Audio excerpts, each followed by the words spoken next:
Hey, what's going on, guys? It's Paul. So I just picked up this new inspired by Gibson Custom Shop 1957 SJ-200. It's a long name, and everybody kind of calls it something different. They'll say, hey, did you pick up the new inspired by Gibson? Hey, did you pick up the new 1957? All I know is it's the Epiphone with the Gibson style headstock. So you'll notice a few things about this video. I kind of wanted it to be a natural reaction video, so I'm not really going to edit it. Primarily, you get to see how bad of a talker I am and how I stumble all over the place. So let's get into it.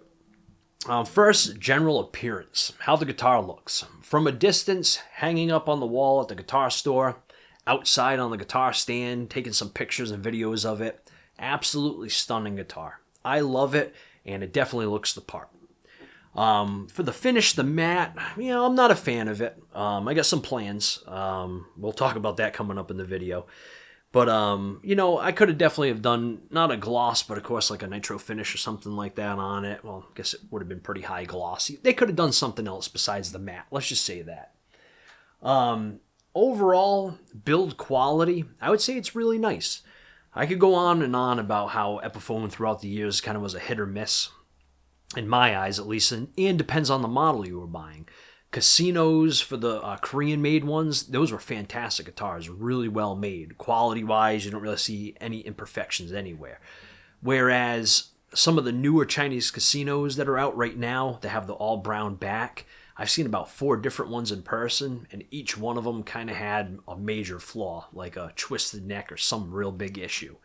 So how would I rate this one compared to everything that's out on the market today that Epiphone makes from like 2000 till now? I would say really good. It's probably just as good, if not maybe a slight bit better than the Korean-made ones. Probably about the same, honestly. With the Korean ones, you see a little few imperfections. Like around the binding, there'd be like a little sanding mark left over. Same with this. Around the binding, a little sanding mark left over, a little grit, a little dirt, but nothing that is detrimental. Whereas you buy a Gibson, though, and you don't really see that stuff. I'm sure you do here and there, but you really don't. So build-wise, definitely great construction. And even looking inside the sound hole, if you see how the construction is and how all the woodworking and what they had to shave down and all that, really great job with it.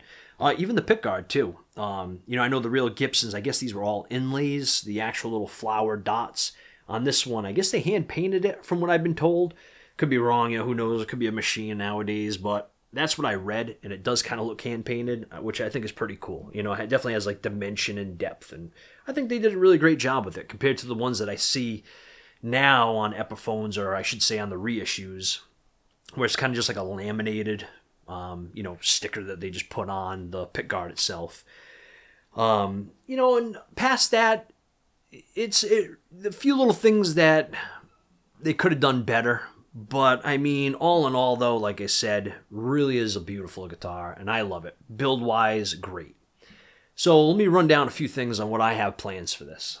So, number one, I should say the body itself. I do plan on buffing it. I'm going to get rid of this matte finish, and I'm going to see if I can cut it off and really get this thing down to a nice, shiny-ish color. You see on some of the inspired by casinos, the headstock came with that matte finish, and I was able to buff that out and get a really great shine out of it, as if it was a gloss on it. So I'm going to give the same thing a try on this, and hopefully wish me luck, knock on wood, that it comes out well and I don't destroy this guitar. So that's number one. I'm going to give that a try. Number two, starting off the tuning keys. Of course, George Harrison had the Grover tuners, the gold ones, so I'm going to throw those on. Truss rod cover, this one really does look great, and it looks the part, and I was even thinking about not touching it. But for the heck of it, I am going to get the custom one. How it says custom down the middle of it, and it's 2 screws. I'm going to give that a shot, see if I can get it to work on this. Knock on wood, wish me luck with that one as well. And again, I'll update everybody too if anybody's interested in following this. Primarily check out my Instagram. That's where I post most of my updates through my stories and what I've been doing to my guitars lately. The fretboard, I do plan on getting that a little bit darker. Of course, it's not a rosewood fretboard, so I'm going to get it's still pretty dark. Not bad, but just a little brownish for me. I'm going to get the thing just a little bit more of that ebony color. But past that, I don't really plan on touching much more of it besides the tuning keys and the truss rod cover. and then just buffing this thing out. That's about it. Maybe down the road I have a few other things I might do to it, and of course after I'm done making this video, I'm going to kick myself in the butt saying, oh, how come I didn't mention that? Oh, actually, another thing, talk about forgetting to mention stuff, the case that this guitar comes with. Really nice case. I love the inside of it. I love the coloring. I think they did a great job with it overall aesthetically. But again, there's a few things about it, like it seems just a hair flimsy. I'm just staring at it now behind the camera. It seems a little flimsy here and there, and like sometimes the buckles themselves, like it seems like a little cheaper hardware that was used on it. But I mean, all in all, it's a beautiful case, and I do really like it, but I think they could have stepped that up just a hair in terms of build quality. I don't know who makes it, whether Epiphone made it, or I'm sure they don't. I'm sure it's another company that makes it for them, and they just put their, logoing and all that on it. But yeah, I'm trying to think if there's anything else to this besides the buffing it out, the keys, and the truss rod cover. See, I told you guys, this definitely was not going to be an edited video, just more of my natural reaction. Cool little wood graining. You can see some of the wood itself, these little spots. The flame maple that's on the back of the neck and that's on the back of the body really looks nice. I do enjoy that. And it looks real. It doesn't look like it was painted on. It doesn't look fake. All the wood on this thing just looks the part. It looks real. And that's probably what I like about it the most. Now, let's talk about money, price, and all that. Is this a $1,499, $1,500 guitar? I definitely don't think so. If I had to put a price on this, I would say this is definitely a $799, $800. Well, Guitar Center would probably be like $849, like $850. I think that would be a pretty reasonable price for this. $14.99 though. Well, I mean, but you got to factor in the case. The case is pretty nice, even though I kind of bashed it a little bit. But it just seems a little high to me. $14.99, maybe $1,000, $9.99. That's kind of pushing it. Again, people are buying these on a budget, but that's the reason why I bought it. So, I always knew J200s, SJ-200s and all that. They're a ton of money. And I know everybody watching this probably thinks I'm made of money with all the amps and the equipment I have. But, of course, I do everything sparingly. There's other things in my life that I give up to have these things. So, spending $4,500, $7,000, $12,000 on a guitar really is kind of a little high. I think that's a lot of money.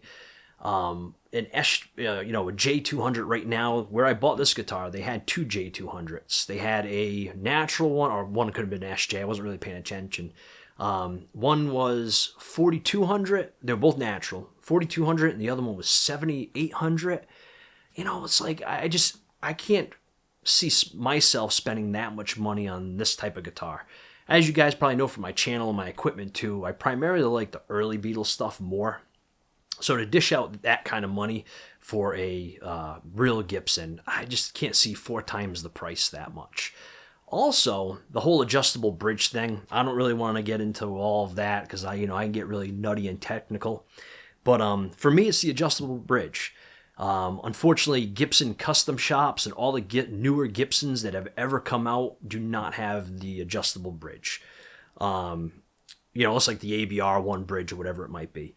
But so the only way you can get that is if you buy a 68 or a 67 or a 65 and you're paying $11,000, you're paying $8,000, you're paying really good money to own one of those guitars, and that's honestly more money than I'm willing to spend. At that rate, I'd rather buy myself a nice new car or down payment on a house. So I just can't really justify that right now in my life. But so knowing that I can't get the adjustable bridge besides only getting a true vintage, it kind of then bumped me down to saying to myself, well, why am I going to get a Gibson that has a fixed bridge? It's almost going to sound like this, basically, besides a few little wood options, blah, blah, blah. You're not going to get that true tone like George Harrison would have had. But yeah, I mean, if there's any questions that you guys have at all, let me know. Please comment below. I love to answer questions. I love it when you guys ask me questions too. It gets me engaged. It makes me excited. Like I actually have friends and people that care about the stuff I'm talking about. Also, stick around, sound demo. Now, again, everybody has excuses. I got 2 kids. I got a full-time job. I have a lot going on, so I haven't really been practicing too much. But now me buying this guitar kind of inspired me to get right back into playing a little bit. So I'll try at the end of this video put a little sound clip up so you guys can kind of hear it. It's going to still have the strings that it came with. Everything's still going to be the same. But don't mind my playing. That was the whole point of my story. It's been a while. I'm a little rusty. Kind of just wanted you guys all to hear how it really sounds. So stick around. A bunch of videos going to be coming out on this just because I think it's a cool guitar. And I'll try to keep everybody updated on all the different modifications that I do. So thanks for watching, guys. Stick around for the sound demo.